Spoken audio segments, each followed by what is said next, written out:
Hello friends, S L J ಚಾನಲ್ಗೆ ಸ್ವಾಗತ.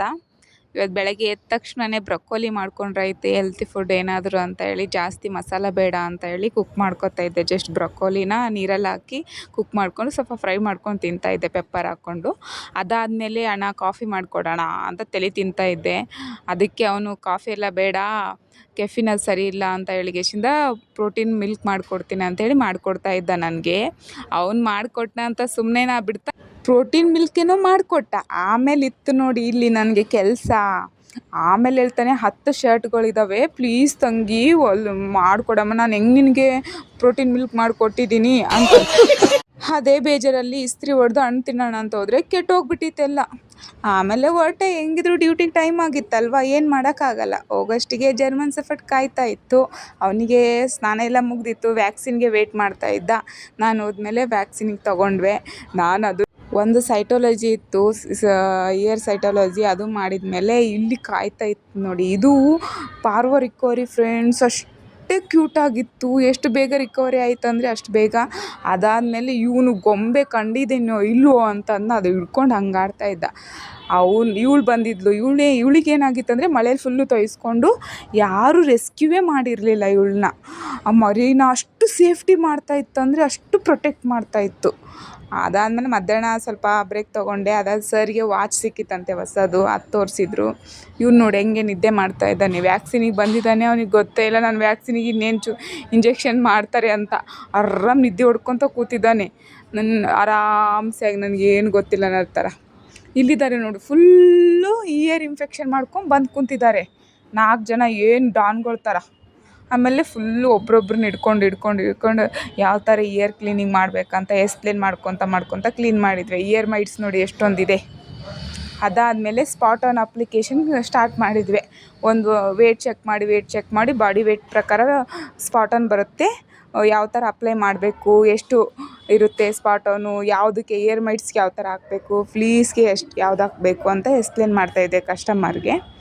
ಅವನಾದಮೇಲೆ don ನನ್ನ ಫಸ್ಟ್ ಬಿಟ್ಬಿಡಿ ಅಂತಂದು ತಪ್ಪಿಸ್ಕೊಂಡು ಈ ಥರ ಕೂತಿರೋದು. ಇನ್ನೊಬ್ಬನಿಗೆ ಗ್ರೂಮಿಂಗ್ ಹೆಲ್ಪ್ ಮಾಡೋಕ್ಕೆ ಹೋಗಿದ್ದೆ.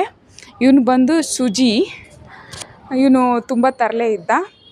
ಈ ಕ್ಯಾಟ್ಗೆ ಸ್ವಲ್ಪ ಹೆಲ್ಪರ್ ಯಾರೂ ಇರಲಿಲ್ಲ, ಗ್ರೂಮರು. ಹಾಗಾಗಿ ನಾನು ಹೋಗಿದ್ದೆ ಕ್ಯಾಟಿಗೆ ಡ್ರೈ ಮಾಡೋಕ್ಕೆ. ಅದಕ್ಕೆ ಡ್ರೈ ಮಾಡಿದ್ವಿ. ತುಂಬ ತಪ್ಪಿಸ್ಕೋದು, ಪರ್ಚೋದು, ಬರೆಗಳು ತುಂಬ ಓಡಾಡ್ತಾ ಇದ್ದ ಫುಲ್ ಹಾಸ್ಪಿಟ್ಲೆಲ್ಲ. ಪಾರ್ವದು ಇತ್ತಲ್ವ, ಅವ್ರಿಗೆ ಹೇಳ್ತಾ ಇದ್ವಿ ಹಾಗೆ ಬಿಡಬೇಡಿ ಅಂತ. ಇವನಿಗೆ ಬಂದು ವ್ಯಾಕ್ಸಿನ್ನು ತುಂಬ ಮೂವ್ ಮಾಡ್ತಾ ಇದ್ದ, ಹೆಂಗೋ ಹಿಡ್ಕೊಂಡು ಕೊಟ್ವಿ. ಅದಾದಮೇಲೆ ಇವರೆಲ್ಲ ತರಲೆಗಳು ಅಲ್ಲಿಂದ ಇಲ್ಲಿಂದ ಓಡ್ತಾ ಇದ್ದು. ಚೆನ್ನಾಗಿ ಕ್ಲೀನಿಂಗ್ ಎಕ್ಸ್ಪ್ಲೇನ್ ಮಾಡ್ತಾ ಇದ್ದೆ, ಯಾವ ಥರ ಕ್ಲೀನಿಂಗ್ ಮಾಡಬೇಕು, ಮತ್ತು ಮೈಲ್ಡ್ ಇನ್ಫೆಕ್ಷನ್ ಇದ್ದರೆ, ಸಿವಿಯರ್ ಇನ್ಫೆಕ್ಷನ್ ಇದ್ದರೆ ಯಾವುದೆಲ್ಲ ಕ್ಲೆನ್ಸರ್ ಯೂಸ್ ಮಾಡ್ಕೋಬೇಕು, ಇಯರ್ ಕ್ಲೆನ್ಸರ್ನ. ಮತ್ತು ಈಗ ಕೆಲವೊಂದಕ್ಕೆ ಇಯರ್ ಇನ್ಫೆಕ್ಷನ್ ಆಗಿರುತ್ತೆ ತುಂಬ ಡೀಪಾಗಿ, ಕೆಲವೊಂದಕ್ಕೆ ಫ್ಲೀಯಿಂದ ಇನ್ಫೆಕ್ಷನ್ ಆಗಿರುತ್ತೆ, ಮೈಲ್ಡ್ಸಿಂದ ಇನ್ಫೆಕ್ಷನ್ ಆಗಿರುತ್ತೆ. ಅಂದರೆ ಆ ಥರ, ಅಂದರೆ ಸ್ಕಿನ್ ಇನ್ಫೆಕ್ಷನ್ ಬೇರೆ, ಫಂಗಲಿಂದ, ಬ್ಯಾಕ್ಟೀರಿಯಾದಿಂದ, ಆ ಥರ ಸ್ಕಿನ್ ಇನ್ಫೆಕ್ಷನ್ದೆಲ್ಲ ಹೇಳ್ತಾ ಈ ಥರ ಆಗುತ್ತೆ, ಈ ಥರ ಕ್ಲೀನ್ ಮಾಡಬೇಕು, ಈ ಥರ ಕ್ಲೆನ್ಸರು ಅದು ಅಂತ ಹೇಳ್ತಾ ಇದ್ದೆ.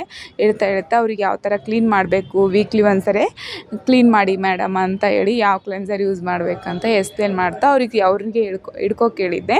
ಅವ್ರು ಹಿಡ್ಕೊಂಡಿದ್ರು. ಚೆನ್ನಾಗಿ ಎಕ್ಸ್ಪ್ಲೇನ್ ಮಾಡ್ತಾ ಕಿವಿಗಳನ್ನ ಕ್ಲೀನ್ ಮಾಡಿ ಕಳಿಸ್ತಾ ಇದ್ದೆ ಪ್ರತಿಯೊಂದು ಕ್ಯಾಟ್ಗೂ. ಅವ್ರು ಚೆನ್ನಾಗಿ ಕೇಳ್ಕೊಂಡು ಥ್ಯಾಂಕ್ಸ್ ಎಲ್ಲ ಹೇಳಿ ಹೊರಟ್ರು. ಏನೇನು ನೀವು ತೊಗೋಬೇಕಂದ್ರೂ ಡಾಕ್ಟ್ರ್ ಸಜೆಷನ್ ಮೇಲೆ ತೊಗೊಳ್ಳಿ, ಯಾವುದೇ ಸ್ಪ್ರೇ ಆಗಲಿ, ಸ್ಪಾಟ್ ಆನ್ ಆಗಲಿ, ಯಾವುದೇ ಆಗಲಿ ಅಂತ ಹೇಳ್ತಾ ಇದ್ದೆ. ಆಮೇಲೆ ನೋಡಿ ಇಷ್ಟೊಂದು ಡರ್ಟ್ ಬಂತು, ಅದಕ್ಕೆ ನಾನು ಯಾವುದು ಯೂಸ್ ಮಾಡಿದ್ದೀನಿ ಅಂತ ಕ್ಲಾರಿಫೈ ಅಂತ ತೋರಿಸ್ತಾ ಇದ್ದೆ ಅವರಿಗೆ. ಅಣ್ಣ ಬಂದಿದ್ದ. ಅಣ್ಣ ಬಂದಮೇಲೆ ಹೋಟೆಲಿಗೆ ಕರ್ಕೊಂಡೋಗಿದ್ದ ಮಧ್ಯಾಹ್ನ ಊಟಕ್ಕೆ. ಅವ್ನ ರಜೆ ಇತ್ತು, ಹಾಗಾಗಿ ಮಧ್ಯಾಹ್ನ ಊಟ ಮಾಡಿಕೊಂಡು ಮತ್ತೆ ಕ್ಲಿನಿಕ್ಕಿಗೆ ಬಂದೆ. ಅಷ್ಟೊತ್ತಿಗೆ ಮತ್ತೆ ವ್ಯಾಕ್ಸಿನೇಷನ್ ಕಾಯ್ತಾ ಇದ್ದ. ವ್ಯಾಕ್ಸಿನೇಷನ್ಗೆ ಇವನು ಸ್ವಲ್ಪ ಫ್ರೆಂಡ್ಲಿನೇ, ಬಟ್ ನೋಡೋಕೆ ಮಾತ್ರ ತುಂಬ ಕೇಡಿ ಥರ ಕಾಣಿಸ್ತಾ ಇದ್ದ. ಇವತ್ತು ತುಂಬ ಕಿಟನ್ಗಳು ಇದ್ದವು ಫ್ರೆಂಡ್ಸ್. ವೇಟ್ ಚೆಕ್ ಮಾಡೋದು ಅವ್ರಿಗೆ ಬಂದಂಗೆ ಮಾಡಲಿ ಅಂತ ಬಿಟ್ಬಿಟ್ಟಿದ್ದೆ ಸ್ವಲ್ಪ ಹೊತ್ತು, ಅವ್ರಿಗೆ ಏನೇನು ಇಷ್ಟ ಬರುತ್ತೆ ಅಂತ. ಆಮೇಲೆ ಈ ಡಾಲ್ ತುಂಬ ಇಷ್ಟ ಆಗಿಬಿಟ್ಟಿತ್ತು ಈ ಡಾಗ್ಗೆ. ಹಾಗಾಗಿ ತುಂಬ ಆಟ ಆಡ್ತು ಅದ್ರ ಜೊತೆ. ಲಾಸ್ಟಿಗೆ ಅದನ್ನೇ ಅವ್ರು ಬೈ ಮಾಡಿದ್ರು ಬಟ್ಟಿದ್ದಾನೆ ಅಂತ ಹೇಳಿ. ಆಮೇಲೆ ಅದನ್ನೆಲ್ಲ ಬಿಲ್ಲಿಂಗ್ ಮಾಡೋದು ಅದು ನಡೀತು. ಇವರಿಬ್ಬರು ಅಷ್ಟು ಸೋಮಾರಿ ಅಂದರೆ ಅಷ್ಟೊಂದು ಸೋಮಾರಿ. ಸುಮ್ಮನೆ ಒಬ್ರಿಗೊಬ್ರು ಇಬ್ಬರು ಅಣ್ಣ ತಮ್ಮರು ಹಾಗೆ ಸೋಮಾರಿ ಅಂದರೆ ಒಂಚೂರು ನಡೆಯೋಕ್ಕೂ ಅಷ್ಟು ಸೋಮಾರಿ, ಲೇಜಿನೆಸ್ ಅಷ್ಟೊಂದು ಬಂದುಬಿಟ್ಟಿದೆ ಫ್ರೆಂಡ್ಸ್ ಇವರಿಗೆ. ಆಮೇಲೆ ಒಬ್ಬ ಕಾಯ್ತಾ ಇದ್ದ ಬ್ಲಡ್ ಕಲೆಕ್ಷನ್ಗೆ. ಬ್ಲಡ್ ತೊಗೊಂಡಾದ್ಮೇಲೆ ಊಟ ಮಾಡಿಕೊಂಡೆ ನಾನು. ಟೈಮ್ ಆಯಿತು ಅಂತ ಹೊರಟೆ. ಹೋಗ್ತಾ ದಾರಿಯಲ್ಲಿ ಅಣ್ಣ ಬಂದಿದ್ದ, ಚಾಕ್ಲೇಟ್ ತೊಗೊಂಡ. ಆಮೇಲೆ ಚಾಕ್ಲೇಟ್ ತೊಗೊಂಡು ಮನೆಗೆ ಬಂದಮೇಲೆ ಹಲಸಿನ ಹಣ್ಣು ಕಟ್ ಮಾಡಿಕೊಟ್ಟ ಅಣ್ಣ. ಹಲಸಿನ ಹಣ್ಣು ತೊಗೊಂಡಿದ್ವಿ ಇಲ್ಲಿ ಸ್ವಲ್ಪ ಕಮ್ಮಿಗೆ, ಮತ್ತು ಸೀಸನ್ ಅಲ್ವಾ, ನಮಗೆ ಸ್ಮೆಲ್ ನೋಡಿ ತಿನ್ಬೇಕು ಅನಿಸ್ತು, ಹಾಗಾಗಿ ತೊಗೊಂಬಂದ್ವಿ. ಹಂಗೆ ಕರ್ಬೂಜ ತೊಗೊಂಡಿದ್ವಿ, ಅಷ್ಟು ಆಗಿತ್ತು, ಅದನ್ನ ಎಸ್ಬಿಟ್ಟು ಮನೆಗೆ ಬಂದೆ. ಅಂತೂ ಇಂತು ಮುಂಚೆ ಎಲ್ಲ ಮನೆಗೆ ಬರೋಕ್ಕೆ ಬೇಜಾರಾಗ್ತಿತ್ತು, ಅಷ್ಟು ಪ್ರಾಣಿಗಳ ಜೊತೆ ಎಲ್ಲ ಇದು ಮಾಡಿ. ಇವಾಗ ಅಣ್ಣ ಇದ್ದಾನಲ್ವಾ, ಹಾಗಾಗಿ ತುಂಬ ಖುಷಿ ರೀ ಮನೆಗೆ ಬರುವಾಗ. ಸ್ವಲ್ಪ ತಲೆ ಎಲ್ಲ ತಿಂತಿರ್ತಾನೆ. ಈ ವಿಡಿಯೋ ಇಷ್ಟ ಆದರೆ ಶೇರ್ ಮಾಡಿ, ಲೈಕ್ ಮಾಡಿ,